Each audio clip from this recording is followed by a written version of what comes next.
తాకట్టులో ఉన్న బంగారాన్ని విడిపించి ఆ రోజు ఆన్లైన్ రేటుకే మేము కొంటాం. Sharma gold company. Suman TV ప్రేక్షకులకి నమస్తే. మరి కొత్త సంవత్సరంలో అడుగుపెట్టబోతున్నాము. సెలబ్రేషన్స్ మాత్రమే చేసుకుంటే సరిపోద్దా?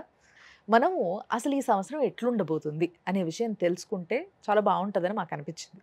అందుకోసమే దానికి రైట్ పర్సన్ అయిన గురువు గారిని ఈరోజు పిలవడం, ఇన్వైట్ చేయడం జరిగింది మన స్టూడియోకి. ఆయన్నే మీ అందరికీ బాగా పరిచయం ఉన్న ప్రముఖ ఆస్ట్రాలజర్ అయ్యప్ప శ్రీకృష్ణ సుధీ గారు. మరి గురుగారు నమస్తే. నమస్కారం అండి. పాపం కర్కాటక రాశి వాళ్ళు గత 2-3 సంవత్సరాలుగా బాగా తిప్పలు పడుతూ ఉన్నారు. ఇప్పుడు మరి ఈ సంవత్సరం కర్కాటక రాశి వారికి ఏ విధంగా ఉండబోతుంది? వాళ్ళకి పాపం ఏం లేదు, బాగానే ఉంటుంది. బాగానే ఉంటుంది. ఎందుకంటే కర్కాటక రాశి వారికి అష్టమ శని వెళ్ళిపోతున్నాడు. ఓకే. శని నుంచి ఉండేటువంటి పీడ, ఆలస్యం లేదంటే కొంత అనారోగ్యం, ఈ 2.5 సంవత్సరాలు కొన్ని రకాలుగా ఏంటంటే వీళ్ళని పట్టి పిండి పిలిపి చేసింది అనొచ్చు. అలాంటి స్థితిలో కర్కాటక రాశి శని వల్ల ఉన్నది. ఇప్పుడు ఆ శని వీళ్ళకి అనుకూలంగా మారుతున్నాడు. అలానే గురుడు జూన్ వరకు ఉండేది లాభస్థానంలో ఉంటాడు. తర్వాత వచ్చేసి రాహుకేతువులు కూడా, భాగ్యరాహు మీకు అష్టమంలోకి రావటం చేత కొంత కర్కాటక రాశికి బాగా మెరుగైన పరిస్థితులు. ముఖ్యంగా వచ్చేసి ఈ కర్కాటక రాశి వాళ్ళకు విషయాలకు వస్తే దీర్ఘకాలికమైనటువంటి సమస్యల నుంచి విముక్తి, పరిష్కారం లభిస్తాయి. తర్వాత ఎంతో కాలం నుంచి వస్తాయి అనుకున్నటువంటి నిధులు కానివ్వండి, అదేవిధంగా వచ్చేసి రావాల్సినటువంటి ధనం కానీ చేతికి అందేటువంటి అవకాశం ఉంది. కొన్ని సందర్భాల్లో ఇది ప్రోత్సహించినట్లుగా అనుకోవద్దు, ఆకస్మిక ధనలాభం కూడా కలగటానికి ఆస్కారం ఉంది. గురుడు లాభస్థానంలో ఉన్నాడు. అలానే రాహుకేతువులు కానీ, అదేవిధంగా శని యొక్క సంచారం కానీ పూర్తి అనుకూలంగా మారుతున్న కారణం చేత ఇప్పటి వరకు మీలో కనపడినటువంటి ఒక విశిష్టమైన కోణం ఆవిష్కృతం అవుతుంది. అది మిమ్మల్ని సమాజానికి కొత్త వ్యక్తిగా పరిచయం చేస్తుంది. తద్వారా సమాజంలో మీకు గుర్తింపు, పురోగమనము, మంచి ఉన్నతి లభిస్తాయి. గురుగారు, మీరు ఏమనుకోకపోతే ఒక ప్రశ్న అడుగుతా గురువుగారు. నాకు ఎందుకో ఒకటి అనిపించింది. ఏంటి అంటే, నాకు తెలిసిన వారే ఉన్నారు. ఇప్పుడు మీరు అన్నారు కదా, ఎవరికైతే ఎప్పటి నుంచో రావాలనుకుంటున్న నిధులు ఏవైతే ఉన్నాయో ఆగిపోతూ ఉన్నాయి. ఇది నిజంగానే నాకు తెలిసిన కొంతమంది కర్కాటక రాశి వారికి జరుగుతుంది.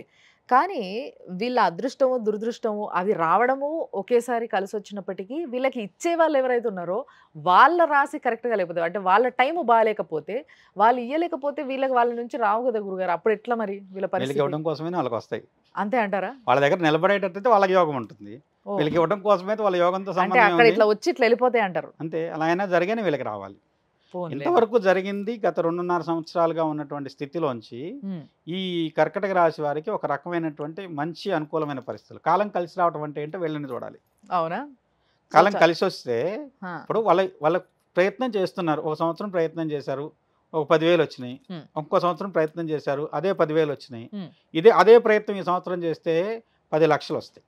సో ఈ విధంగా వ్యాపారవేత్తలకి అసలు సూపర్గా ఉంటుందేమో. ముఖ్యంగా ఎక్స్పోర్ట్ ఇంపోర్ట్స్లో ఉన్నవాళ్ళు కానివ్వండి, లేదంటే స్పెక్యులేషన్లో ఉన్నవాళ్ళు కానివ్వండి, అలాంటి రంగాల్లో ఉన్న వాళ్ళకి అత్యద్భుతమైన కాలం. బ్రహ్మాండంగా కలిసి వస్తుంది. అంటే వాళ్ళ దగ్గర నిల్వ చేసిన వాటికి కూడా విలువ వస్తుంది. ఇంతవరకు పనికిరాదని చెప్పి పక్కన పడేసినవి కూడా ఏదో విధంగా మార్కెట్లో అమ్ముకోవాల్సిన పరిస్థితి, ఇలాంటి దానికి కూడా మంచి విలువైనటువంటి రేటు దక్కేటువంటి పరిస్థితి. స్పెక్యులేషన్ వీళ్ళకి బ్రహ్మాండంగా కలిసి వస్తుంది. స్థిరాస్తి వృద్ధి ఉంది. రాజకీయ నాయకులకు కూడా చాలా అద్భుతంగా ఉంటుంది అంటారా? అయితే రాజకీయ నాయకులకు కర్కాటకంలో ఉన్న వాళ్ళకి మటుకు వాళ్ళకి వాళ్ళ కోసమే ఒక పదవి సృష్టించబడైన పదవి వస్తుంది. ఓహో, అసలు చాలా విషయాలు అర్థమైపోతున్నాయి నాకైతే ఈ ఒక్క దానివల్ల. మనకి తెలిసిన చాలా ప్రముఖ నాయకుడు, గొప్ప నాయకుడు కర్కాటక రాశిలో ఉన్నారు కాబట్టి ఆయన పరిస్థితి బాగుంటుంది అంటారు. అయితే 100% కాలం కలిసి వచ్చేటువంటి పరిస్థితులు. ఎందుకంటే 2024-23 కర్కాటక రాశికి ఒక రకమైనటువంటి అత్యంత గడ్డు కాలం. దాని నుంచి వీళ్ళలో ఉండేటువంటి శక్తి ఏంటో, వీళ్ళు ఏం చేయగలిగారో, ఇంకా ఏం చేయాల్సిందో భవిష్యత్తు, అన్ని విధాలుగా భగవంతుడు వీళ్ళకి నిర్దేశించిన కార్యక్రమం వైపు వీళ్ళ యొక్క పురోగమనం ముందుకు వెళ్ళి వీళ్ళకి ప్రత్యేకమైన గుర్తింపు లభిస్తుందని చెప్పచ్చు. అద్భుతమైన టైం వీళ్ళకి. మరి సినిమా వాళ్ళు, సినిమా రంగంలో ఉన్న కర్కాటక రాశి వాళ్ళకు కూడా మంచి ఖండాంతర ఖ్యాతి, లేదంటే దేశాంతర ఖ్యాతి, లేదంటే మీ ప్రయత్నానికి మించిన ఫలితాలు ఉంటాయని చెప్పచ్చు. కొత్తగా ముఖ్యంగా కర్కాటక రాశిలో ఉండేటువంటిది ఏంటంటే అండి, మనకు క్రియేటివ్స్ అంటే దర్శకులు కావచ్చు, పాటలు రాసేవాళ్ళు కావచ్చు, కొత్తగా వాళ్ళు క్రియేట్ చేసేవాళ్ళు ఉంటారు కదా సంగీతం పరంగా, వాటికి మంచి గుర్తింపు వస్తుంది. ఓకే. సినిమా రంగానికి ప్రత్యేకంగా వచ్చేసి తులారాశిని ప్రాధాన్యంగా తీసుకుంటాం. కానీ చంద్రుడు శుక్రుడు ఇద్దరు కలిస్తే ఇచ్చే యోగం Hmm. ఒక్కొక్క జీవితాల్లోనూ ఒక అత్యద్భుతమైన మలుపుల్లోకి వచ్చినాయి ఆ యోగాలు. ఓ ఇప్పుడు కొంతమంది పెద్ద వ్యక్తులు ఉన్నారు, వాళ్ళకి ఆ సినిమా తర్వాతే వాళ్ళ లైఫ్ అద్భుతంగా ఉంటుంది. అవును అవును అంతకుముందు వాళ్ళకు మామూలు నటులే. అవును. కానీ ఆ ఒక్క అది చాలామంది జాతకాల్లో శుక్రుల్లో చంద్రుడు కానీ చంద్రుల్లో శుక్రుల్లో కాలంలో కానీ పడినవి. ఆ, ఆ రెండు గ్రహాలు కలిసి యోగం చేస్తే ఆ యోగం వాళ్ళకి అదే ఒక రకమైన కొత్త ఐడెంటిటీ ఇస్తుంది. అవును అవును అలాంటి యోగం ఉండేటువంటి పరిస్థితుల్లో కర్కాటక రాశి ఈ సంవత్సరం ఉంటుంది. అద్భుతం. ఒకవేళ సినిమా వాళ్ళు ఎవరైనా గానీ, అది పాటలు రాసేవాళ్ళు గావచ్చు, సినిమాలు చేసేవాళ్ళు గావచ్చు, నటించేవాళ్ళు గావచ్చు, ఎవరైనా గానీ ఒకవేళ నేషనల్ అవార్డ్‌కి ఎయిమ్ చేస్తున్నట్టయితే ఈ సంవత్సరం అలాంటి గొప్ప పనులు చేసేయొచ్చు అన్నట్టు. సో, చాలా అద్భుతంగా ఉంది. మరి విద్యార్థుల పరిస్థితి వాళ్ళు ఏదైనా మంచి ఎగ్జామ్స్, ఏదైనా బోర్డ్ ఎగ్జామ్స్ గానీ ఇలాంటి వాటికి వెళ్తున్నట్టయితే? విద్యార్థుల పరంగా కూడా విద్యార్థులు ఉన్నత శ్రేణి ఫలితాలే పొందుతారు. హ్మ్. ముఖ్యంగా వచ్చేసి వాళ్లకు పరీక్షల్లో మీరు ఉద్యోగం కోసం చేసేటువంటి ఏవైతే పోటీ పరీక్షలు ఉన్నాయో వాటిలో ఈ సంవత్సరం గట్టిగా ప్రయత్నం చేయండి, ఖచ్చితంగా మీరు ఉద్యోగం కొడతారు. అద్భుతం. అద్భుతం. నిజంగా కడుపు నిండినంత పని చేశారు కర్కాటక రాశి వారికి మీరు చెప్తుంటే. చాలా బావుంది. కాబట్టి కర్కాటక రాశి వాళ్ళు బావుంది కదా అని చెప్పేసి మన ఇష్టం వచ్చినట్టు చేస్తే కుదరదు. వీళ్ళు కూడా పద్ధతిగా కొన్ని పూజలు, కొన్ని నియమాలు ఇవి పాటించుకుంటే బావుంటది అని అంటారు పెద్దలు. మరి మీరేమంటారు? గురుడు వ్యయంలోకి వస్తున్నాడు హ్మ్. జూన్ తర్వాత.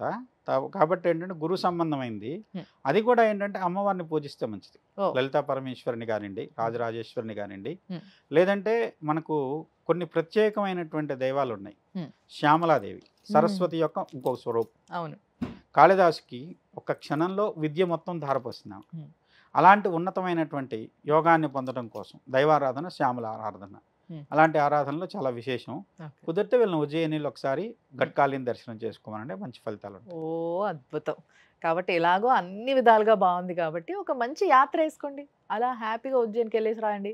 చాలా అద్భుతంగా ఉంటది. ప్రశాంతంగా ఉండొచ్చు. ఈ సంవత్సరం అంతా కూడా చాలా రిలీఫ్ పొందొచ్చు. గత 2, 3 సంవత్సరాలుగా బాగా రెస్ట్ లేకుండా ఇలాంటి స్ట్రెస్ అంతా తీసుకుంటున్నారు కాబట్టి మంచి టైం వచ్చిందనమాట. చాలా బాగా చెప్పారు గురువుగారు. ధన్యవాదాలు. నమస్కారం అండి.